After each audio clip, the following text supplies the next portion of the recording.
안녕하세요. 배터리의 진심인 남자 한중입니다. 자, 오늘도 LNF 함께 보도록 할 건데, 제가 지난 시간에는 사실 이 LNF가 앞으로 우리가 봐야 될 수 있는 투자 포인트, 그리고 이 미래 먹거리 관련해서 말씀을 드렸습니다. 뭐 ESS 관련해서 좀 말씀을 드렸는데, ESS뿐만 아니라 사실 LNF는 미래에 볼 수 있는, 그리고 진행하고 있는 사업들이 굉장히 많습니다. 뭐 미드니켈이라던가 아니면은 음극재라던가 아니면 뭐 전구체까지 정말 다양한 사업을 현재 진행을 하고 있는 상황이죠. LFP도 물론 있고요. 그래서 이제 뭐 그 밸류 체인을 형성해 가고 있는 그 과정 중에 하나다라고 좀 봐주시면 좋을 것 같습니다. 다른 사업들 같은 경우도 제가 이전에 다 설명을 드렸기 때문에 지난 시간에는 ESS 위주로 간단하게 좀 설명을 드렸던 거고, 앞으로 하나씩 또 이슈가 나올 때마다 LNF가 과연 어떻게 연결이 되어 있는지, 그리고 어떤 사업을 어떻게 준비를 하고 있는지 대해서 하나씩 또 말씀을 드려 볼 거니까요. 다음 영상들도 다 기대를 해주시면 좋을 것 같습니다.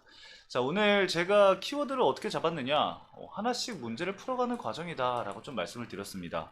이거는 제가 이전부터 좀 지난 시간부터, 그리고 좀 오래 전부터 LNF의 고질적인 문제는 이 LNF가 풀어야 될 숙제들이 굉장히 많은데, 그 많은 것들 중 하나가 이 소통 과정에서 문제가 나오는 부분들이다 라고 말씀을 드렸습니다. 근데 그런 거 하나하나를 지금 LNF가 풀어가고 있는 상황이기 때문에 그 과정 속에서 우리가 지켜봐야 될 부분들에 대해서 좀 말씀을 드려볼 거고요. 자, 오늘은 그 최근에 나왔었던 이 리포트 목표가가 좀 하향 의견이 좀 많았습니다. 이 애널리스트들의 리포트에서 목표가 하향 의견이 좀 많았는데, 이거 관련해서 제가 좀 보면서 말씀을 드리도록 할 겁니다. 그래서 왜 이렇게 생각을 하는지, 그리고 제 의견은 조금은 다른 점 또 말씀을 드려볼 거고요. 그리고 제가 지난주 금요일 날 박승효 작가님과 라이브를 진행을 했습니다. 아마 LNF 보유하신 분들 중에 좀 많은 분들이 들어오셔서 시청을 하신 걸로 알고 있고, 채팅창에서도 많은 이야기가 나왔던 걸로 알고 있습니다.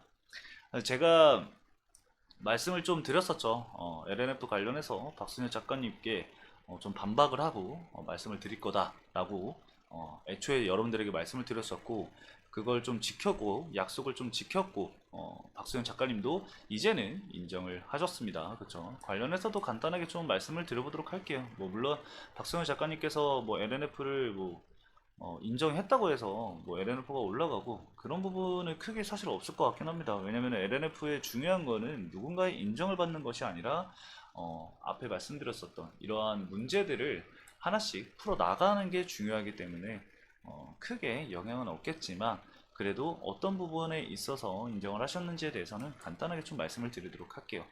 자, 그럼 본격적으로 제가 또 서론이 길었지만 LNF 또 함께 보도록 하겠습니다. 자, 먼저 최근에 나왔던 리포트들을 먼저 좀 체크를 해봐야겠죠. 그래서 뭐 자세한 내용을 다 말씀드리기에는 사실 최근에 나왔던 리포트가 너무나도 많기 때문에, 그리고 리포트가 나올 때마다 제가 여러분들에게 리뷰를 해드리고 있기 때문에 오늘은 간단하게 좀 말씀을 드리도록 할게요. 자, 일단 가장 최근에 나왔던 리포트가 5월 16일 날 나왔습니다. 먼저 삼성증권에서 나온 리포트인데, 이게 제가 리포트를 보고 여러분들의 투자 포인트라던가 뭔가 방향성이라던가 이런 거를 정하시라고 리포트를 말씀을 드리는 게 절대 아닙니다, 여러분들. 이 애널리스트들의 리포트는 정말 참고만 하셔야 되고, 이 목표가나 뭐 투자 의견이나 이런 것도 정말 그 참고만 하셔야 돼요. 참고만. 이 아무리 매수 투자 의견을 매수라고 했다고 해서 무조건 매수를 하거나 절대 이러시면 안 된다라는 점 말씀을 드리도록 하겠습니다. 자, 우선은 그 뉘앙스를 한번 살펴보자고요. 이제 보시면은 악재보다 호재가 좀 많아지기 시작했다 라는 부분들이 있고요. 일단 목표가는 22만원, 투자 의견은 버이죠. 근데 최근에 이제 기존 의견과는 달라진 게 없다라고 얘기를 했고, 교보증권 쪽에서도 보면은 1분기 리뷰 같은 경우는 예상된 부진이었다. 이것도 제가 이전부터 좀 말씀을 드렸었던 거죠. 그리고 2024년 2분기부터는 가이던스 상향과, 그리고 목표 주가는 25만원을 유지를 하겠다. 자, 이제부터는 하향 의견을 좀 얘기를 한 증권사인데, KB증권에서는 이제 이 매수가를 좀 하향을 했습니다. 실적 컨센서스 하회와, 그리고 판매량은 증가를 했지만 리튬 가격 하락으로 인해서 매출과 수익성이 좀 부진을 했고 전방 수요 약세 흐름을 반영을 해서 목표 주가를 낮췄다. 우리가 여기서 봐야 될 부분이 뭐 어떤 거냐면은 이 LNF가 이제 좋지 않아서 아니면은 뭐 실적 영향이 좋지 않아서 뭐 이런 부분 때문이 아니라는 점을 봐야 합니다. 전방 수요 약세 관련해서 우리가 봐야 하는데 전방 산업도 여러분들 제가 이전부터 좀 말씀을 드렸지만 전방 산업 관련해서 이게 예전부터 얘기를 했었던 그런 컨센서스 대비해서 시장의 기대치에 대비해서 성장률이 좀 줄어든 것이지 분기별로 전 분기 대비해서 계속적으로 이 전방 산업은 성장을 진행을 하고 있습니다. 시장에서 아무리 뭐 전방 산업이 좋지 않다, 수요 둔하다, 계속해서 이런 말이 나오고 있지만 실질적으로 판매량이라던가 이런 부분들을 본다고 한다면은 전 분기 대비해서 판매량은 계속해서 증가를 하고 있다는 점 우리가 볼 수 있다는 점 참고를 해주시면 감사하겠고요. 그 다음에 이 전방 산업 관련해서 한 번 더 말씀을 드려보면은 25년도에 이제 북미에 증설이 예정되어 있는 공장들이 굉장히 많습니다. LG 에너지 솔루션도 그렇고, SK 온도 2025년도에 예정이 되어 있는 공장들이 굉장히 많습니다. 가동 예정인 공장들이. 그렇기 때문에 양극재 수요는 사실상 늘어날 수밖에 없기 때문에 우리가 이런 부분들을 기대해 볼 수가 있는 부분들이 있다라는 점 참고를 좀 해주시면 좋을 것 같아요. 자, 그 다음에 이제 KB증권도 이제 목표가를 낮췄습니다. KB증권이 아니라 미래에셋이죠. 이 KB증권은 이제 둘 다 영문 버전이랑 한글 버전이라서 참고해 주시면 될 것 같고, KB증권, 미래에셋 쪽 보시면은 지난 몇 분기 충격적인 실적 그리고 업황 둔하기 선택받은 이유 보시면은 여기도 마찬가지입니다. 실적 부분에 있어서는 사실 이미 시장에서도 예상했었던 부분들, 예상했었던 부진이었기 때문에 크게 영향을 주진 않았다고 봅니다. 그래서 차트적인 부분도 그렇고 주가에 반영이 된 부분만 보더라도 크게 영향을 미치지 않았다는 점을 우리가 볼 수 있고, 여기도 얘기가 나오는 것은 이겁니다. 업황 둔하기. 이 업황이 둔하기를 지금 거치고 있다라는 부분인데, 업황은 둔하지만 뭐다? LNF는 선택을 받았다라는 이유가 나옵니다. 자, 이 선택받은 이유는 그거죠. 사실상 기술력 부분에 있어서 인정을 받았기 때문에 유럽 이 국내 양극재 회사 최초로 유럽의 이 엔사 노스볼트 쪽에 최초로 이제 계약을 성사를 시켰던 게 LNF이고, 그 다음에 SK온가도 이제 대규모 수주 공시를 발표를 했습니다. 그리고 추가적인 수주도 예상이 되고 있는 상황이기 때문에 이 부분에 있어서 긍정적으로 바라보지만 이 전방산업 부진으로 인해서 목표가를 낮췄다라는 의견이고요.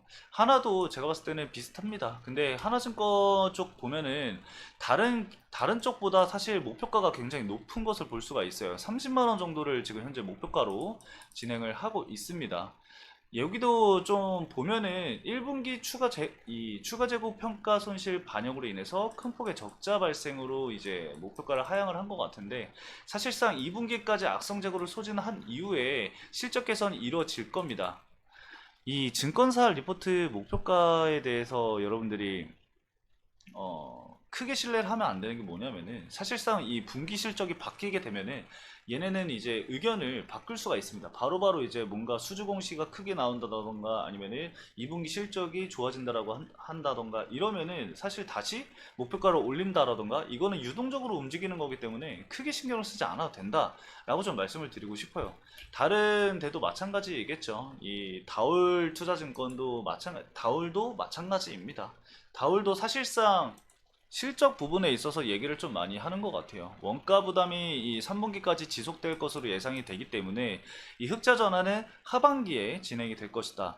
하반기쯤 흑자 전환이 진행될 때가 되면은 사실상 이 다울투자증권이라던가 다른 이 증권사 쪽에서도 이 목표가를 상향을 한다라던가 이런 부분들이 나와주겠죠. 그래서 이 최근에 기사들이 이제 뭐 LNF가 뭐 가이던스 같은 경우는 이 실적 가이던스 같은 경우는 상향을 했는데 뭐 애널리스트라던가 이 증권사 쪽에서는 목표가를 하향을 했다, 이런 기사들이 좀 많이 보였습니다. 그래서 제가 이 부분을 좀 말씀을 드린 거고, 그렇기 때문에 여러분들이 좀 많은 분들이 우려하셨던 이 리포트 하향 관련해서는 크게 신경 쓰지 않아도 된다 정도로 정리를 좀 할 수 있을 것 같아요.